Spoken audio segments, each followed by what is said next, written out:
Masyarakat Kecamatan Kota Juang Biren heboh dengan penemuan sesosok mayat bayi terapung di saluran irigasi di Kampung Blangtingkem, Minggu 1 Januari 2023 sekitar pukul 1 siang.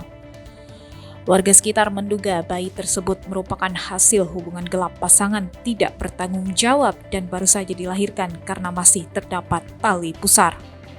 Awalnya, bayi berkelamin laki-laki tersebut ditemukan oleh sepasang kakak beradik Yusrawati dan Rahmadani yang saat itu sedang melintas di kawasan persawahan. Saat tiba di pintu saluran irigasi, terlihat jasad bayi terapung di saluran irigasi. Keduanya pun terkejut saat mendekat dan memastikan benda tersebut adalah mayat bayi, kemudian mengabarkan warga lain yang sedang berada di sawah.